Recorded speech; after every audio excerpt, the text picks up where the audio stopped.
Welcome to Silverstone. This ground... Okay, here we go. I know what you can do.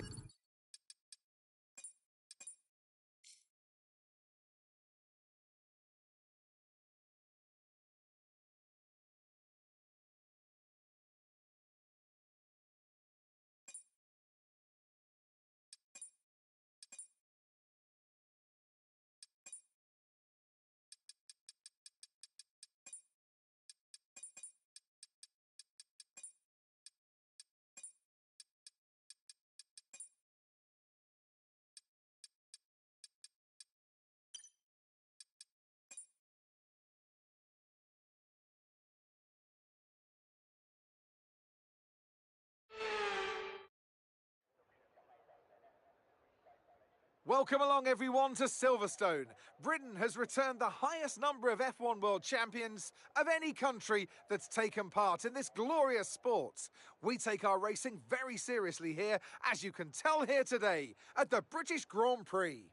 With good opportunities to overtake at the end of the Wellington and Hangar Straights, there's a lot of potential for close action around the 3.6 miles of Silverstone Circuit. So with the race not... And what would any Grand Prix weekend be without the one and only Anthony Davidson alongside me, as always, to talk you through the action. Now, can I get your take on Max Verstappen? Well, it was a really impressive lap in qualifying to get pole position, but are they going to be able to hold on to the lead into the first corner with so many quick starters around them? And of course, it's looking very close here today. A lot's going to be riding on those first few corners, and then the question becomes who can manage their tyres so they're in a better position to push hard towards the end.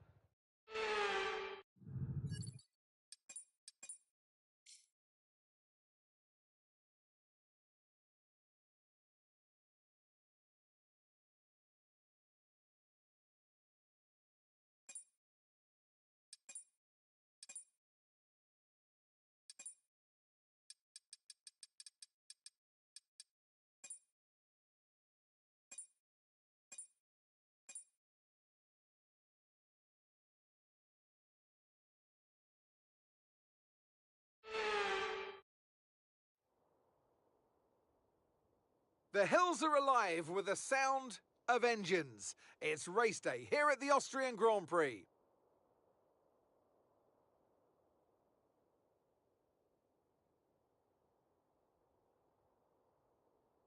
The Spielberg circuit then is situated 700 metres above sea level, with just 10 corners making up one of the shortest laps of the season. One time around here is a distance of around 2.6 miles, with the best overtaking chances into turn 1 or the tight uphill of turn 3. Let's run you through the driver grid order. And a warm welcome, of course, to my co-commentator here today, someone of tremendous experience and insight. It's the man himself, Anthony Davidson. Now, I want to ask you about Lando Norris. Well, it was a really impressive lap in qualifying to get pole position, but are they going to be able to hold on to the lead into the first corner with so many quick starters around them? I'm also looking forward to seeing the different strategies in play today. Those who are starting on the red mark soft tyre are going to have a little bit more grip early on, but they have to make it count before that degradation starts to set in.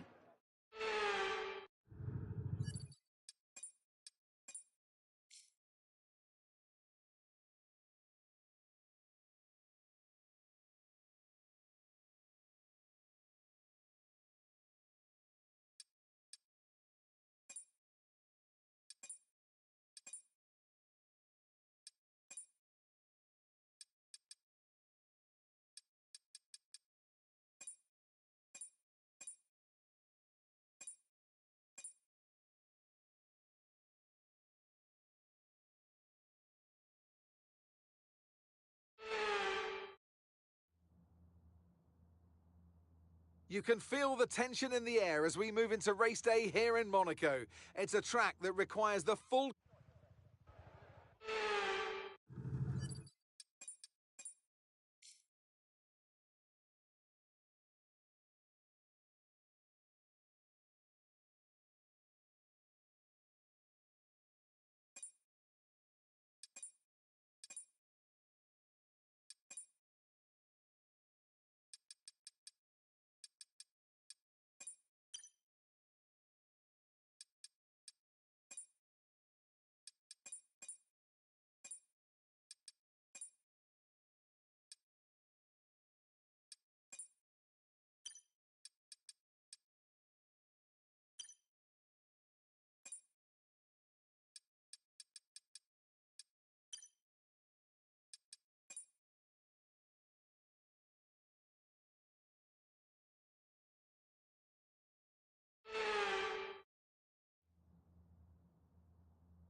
It's Monte Carlo with history, glamour, and a uniquely tight and claustrophobic challenge. One that over the course of a lap sees us tour an entire country.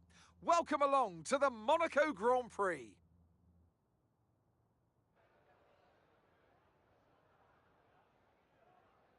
The astonishing Circuit de Monaco is, for all intents and purposes, virtually unchanged since its inaugural race back in 1929. The faster cars of today ensure the 19 corners past the casino and along the seafront remain as thrilling as ever.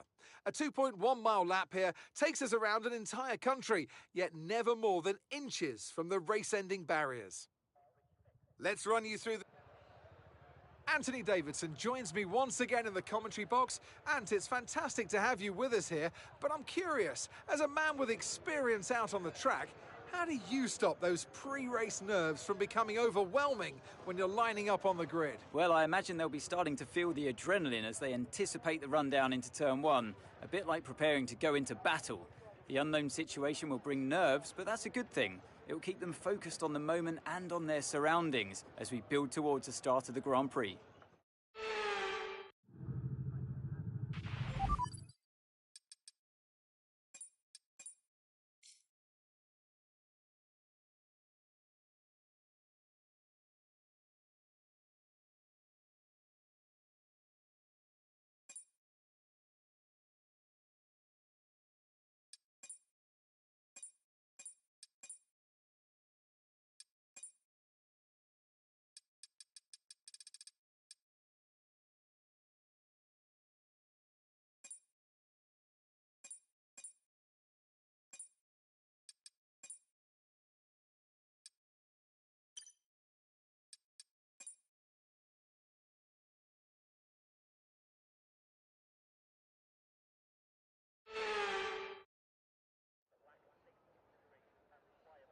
Eau Rouge, Raidillon, the bus stop chicane. Iconic turn names and an iconic circuit. History lives here at Spa-Francorchamps at the Belgium Grand Prix. So here we are once again, ready to go racing through the Ardennes forest. 4.35 miles of long straights, fast corners and massive elevation changes. It makes this not only one of the most exciting circuits on the calendar, but one that makes for some consistently high-quality racing as well. Simply put it, there's no place quite like it. So with the race not far away from starting, here's what today's grid rundown looks like. An immense lap from Carlos Sainz yesterday puts him in pole position.